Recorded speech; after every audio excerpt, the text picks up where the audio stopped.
Stephen A. Are you confident in Kawhi and PG-13, that duo now? Hell no. I mean, I congratulate them on getting past the first round. They handled their business. I had my reservations at first. I thought they were going. I picked them to win the series at the start of the series, Max. Then I thought they were going to get swept after losing the first two in L.A. Props to them. They came back, but then they go back to Los Angeles and they lose Game 5. Yeah, the Mavs were supposed to be done winning. And giving up 40 to Luka, and then they going back to Dallas in Game 6, which I thought they would win. I thought they would win Game 6 and then be typical Clippers and lose in Game 7 because of the way the series had gone. But props to Kawhi Leonard for showing up, showing out, handling his business, reminding us the superstar talent that he is. Major, major props. And props to Paul George as well. Averaged 23 a game in this series. Shot better than 46% from the field in this series. He handled his business as well. Marcus Morris came up big time yesterday with some big time shots. I give him a lot of credit along with Reggie Jackson. But with all due respect, the Dallas Mavericks might have Luka, but they ain't the Jazz. That's the next team. Top 4 offensively, averaging better than 116 points per game. Top 3 defensively, yielding about 107 a game. In their first round playoff series against the Utah Jazz, they got not 1, not 2, not 3, not 4, but 5 dudes averaging at least 17 a game.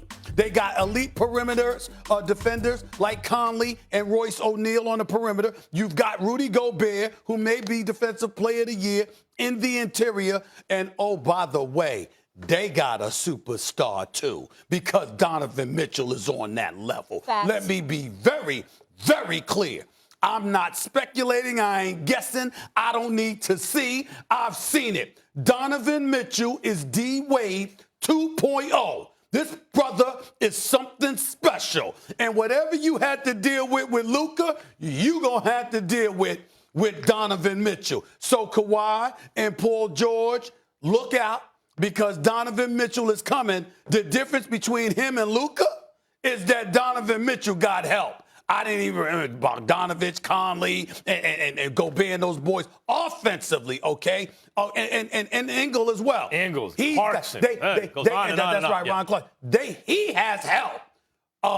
Luka did it. Don't get me started with you and Porzingis. I'm so done with him. Yeah. His body won't hold up. That's the issue. That's right. His body won't hold up. Well, he was in the game yesterday. Yeah, but he has to always play himself back to where he was. He's never been. Don't you worry. We're going to have more on that later in the show. 7'3" pedestrian, never drives. Here's the bottom line. You have to be confident in Kawhi and Paul George after what you just saw. I am. The real issue has never been Kawhi. Will Kawhi answer the bell? Has he had bad games in the playoffs? Everyone has, including Kawhi. Kawhi is one of the most clutch players who's ever played basketball. Look at his playoff resume.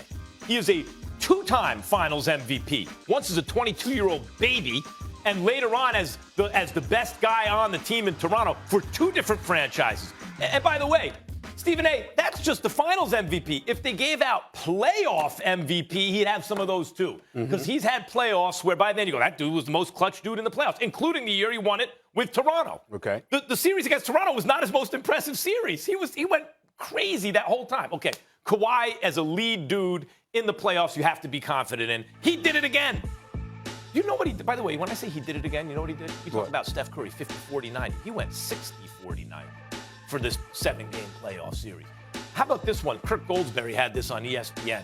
Of all players ever to score 200 points in a playoff series, if you scored 200 points, probably went 7 games, right? Yeah. There are only 3 dudes until now who shot 60% from the field. 60. And Kawhi is a wing. Those shots, as we saw from the graphic, are coming from distance. Shaq wasn't a wing. Kareem wasn't a wing. Bernard King. Stephen A. remembers a sweet shooting dude. Bernard. Those are the only 3 ever to have 200 points, 60%. Kawhi is fine. So the question is Paul George. Do you have confidence in Paul George? What did we see from Paul George? He's played in this series consistently better than he's played in high leverage moments throughout his career in the playoffs. Playoff P, if anything, is Porzingis now, not Paul George. Let's be honest. Is that a second banana who you can win a title with? Yep. From what I saw, that dude played well enough to be the second dude. He has to keep that up. The Jazz are a whole lotta. Right now, you make me pick, I'll take the Clippers because they have Kawhi and Paul George. I'm not doing that. You're going to have to show me you could beat the Utah Jazz. I think the Utah Jazz are the best team in the Western Conference. I think they'll beat Phoenix or Denver, and I definitely think they'll beat the Clippers. You got to show me you can take these brothers out because I believe in these Utah Jazz, because I believe in Donovan Mitchell. Everything is predicated on Donovan Mitchell. If he's not playing, all bets are off. But with him on the court, with the Utah Jazz, they are something special to behold. Quinn Snyder, he was a Coach of the Year candidate and well-deserved. Rudy Gobert, Defensive Player of the Year. As long as he ain't going against Joel Embiid, he all right, okay? Not to say that Jokic can't give him a little something too. I understand he can. But I'm just saying, Joel Embiid is a different monster because of his athleticism and his abilities. With Jokic, he can't jump onto a curb, but somehow, some way, nobody can stop him. I've never understood Passing that. ability is. Well, I'm just saying that's not you. If you're a defender against Jokic, you can't worry about his passing. That's what I mean. I'm talking about a straight up defense, a straight up, like manning up against him. No if doubt. you pass the ball to somebody else, that's not your concern. I'm just talking about what he did Does to Gobert Yusuf want to Nurkic. follow him out to the Yusuf Nurkic, three-point line? giving them 30. Well, if he had to, yeah, he could pull Gobert away from the basket. That would make that series interesting. I understand that. But in the end, I'm looking at the arsenal. These brothers for Utah, they can play it slow, they can play up tempo, and they hit threes. Yeah. They shoot hit and defend. threes. It's going to be interesting, no doubt. Can't wait for but the I series. got Utah. I got Utah winning that series. Guess By the what? way, So does Vegas. Mike Conley's hamstring, not so great. So, Yeah. Donovan Mitchell needs everything you said is true about the team. He still needs a second dude, a second banana like Kawhi has, who can get his own shot, hook up his teammates. You still need that. All right, and guys. Conley's not going to be that. We'll Who get is? into this a little later. Yeah. All right, maybe. We disagree. Let's leave it there. We disagree. But the Jazz have the best odds to win the West. That's according to Vegas. And then the Clippers, second best. Thanks for watching ESPN on YouTube. For live streaming, sports, and premium content, subscribe to ESPN Plus.